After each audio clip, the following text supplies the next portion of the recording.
Section 6.6 is on trapezoids and kites. The definition of a trapezoid is a quadrilateral with exactly one pair of parallel sides. Recall that the definition of a parallelogram was a quadrilateral with both pairs of opposite sides being parallel to each other.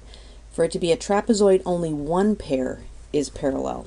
So, given trapezoid ABCD, and we don't really draw a trapezoid, we usually write out the word trap.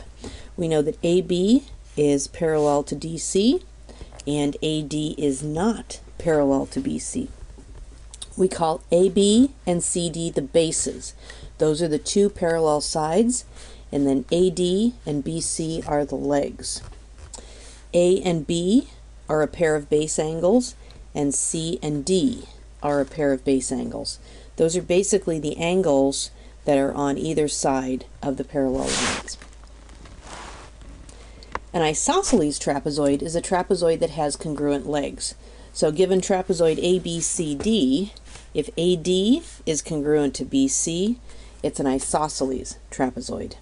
And in an isosceles trapezoid, each pair of base angles is congruent. So big angle A and big angle B are congruent to each other, and big angle D and big angle C are congruent to each other. And in an isosceles trapezoid, the diagonals are congruent. So AC is congruent to BD. That's actually another fun one to prove. You end up using congruent triangles. You would show, as we would have with a rectangle, that triangle ADC is congruent to triangle BCD using the triangle proof theorems that we did in Chapter 4. The midsegment of a trapezoid is a segment that joins the midpoints of the legs. So in trapezoid ABCD, EF is the midsegment because E is the midpoint of leg AD and F is the midpoint of leg BC. Okay. The midsegment is going to be parallel to the bases, so EF is parallel to AB and to DC. And the length of the midsegment is 1/2 the sum of the lengths of the bases. So to get the length of EF, you take 1/2 of the length of AB plus the length of CD. And actually that kind of makes sense. If EF is the midsegment and it's right in the middle of the trapezoid, its length is the average of the lengths of the two bases. Definition of a kite is a quadrilateral with exactly two pairs of consecutive congruent sides. So it looks like a kite. Okay, that's probably why they call it a kite.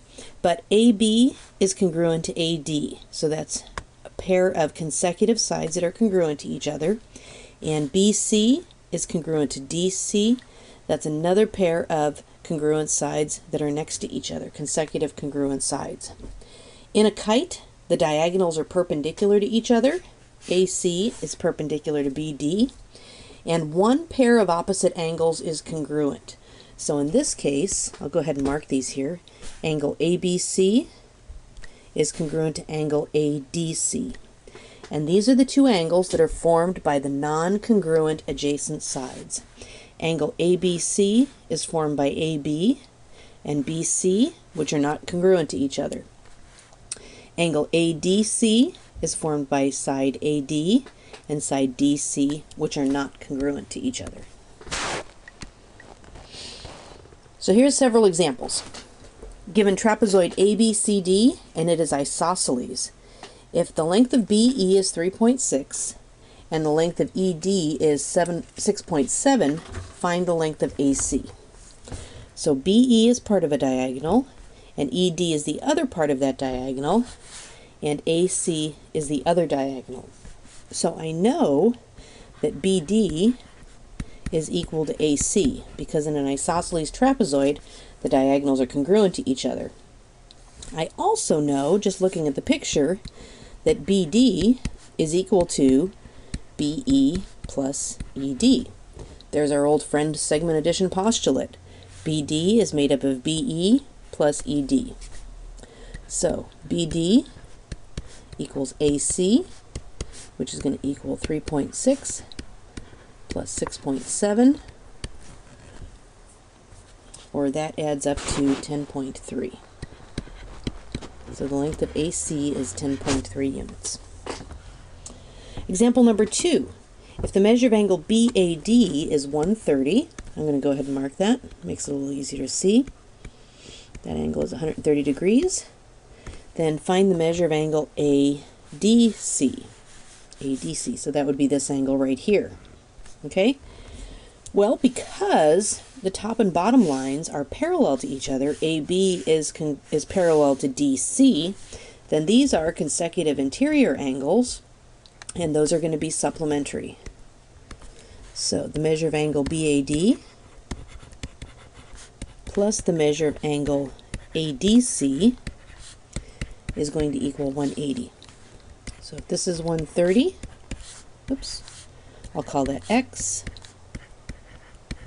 or the measure of angle ADC is equal to 50.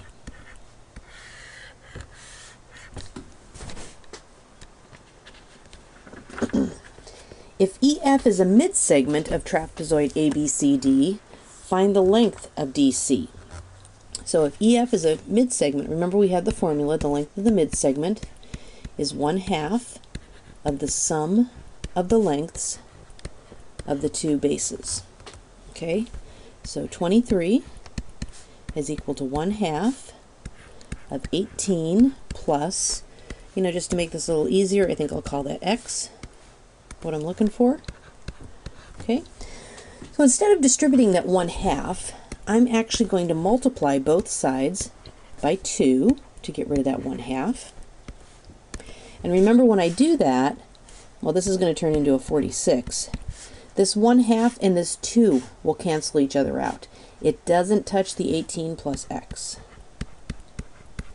And then subtracting 18 from both sides, I get that X is equal to 28, or the length of DC is 28 units.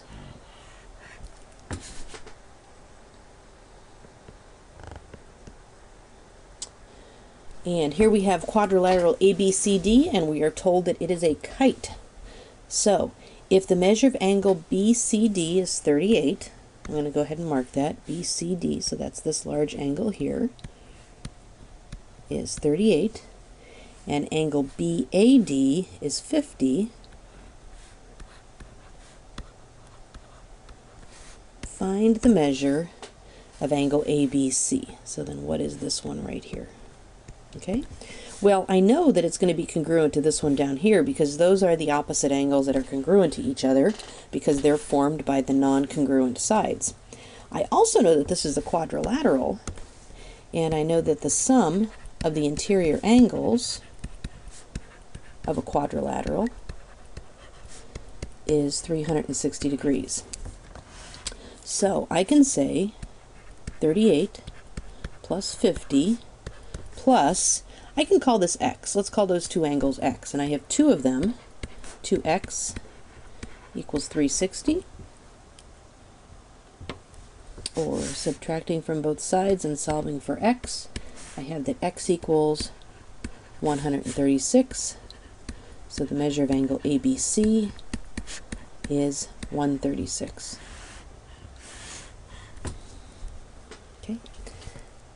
And maybe I'll give it some different colors here. So, number 2, if BE is 5 units long, so that's this segment right here is 5 units long, and AE is 8 units long, that's this one right here, I need to find the length of AD, this one right here. Well, I know that AD is actually congruent to AB, and if I look closely, we'll remember that the diagonals of a kite are perpendicular to each other, and so this is a right angle in here. 5 is one leg of a right triangle, 8 is the other leg of the right triangle, and AB, which is actually congruent to AD, is the hypotenuse of a right triangle. So I can use the Pythagorean theorem to solve this. So 5 squared plus 8 squared equals AD squared. Or 25 plus 64 equals AD squared. AD squared is equal to 89, or the length of AD is equal to the square root of 89. Don't forget that the diagonals of a kite are perpendicular to each other, so you actually have, looking at this picture with the diagonals drawn, you actually have 4 right triangles, and whenever you have a right triangle, it can often be useful to use the Pythagorean theorem to solve.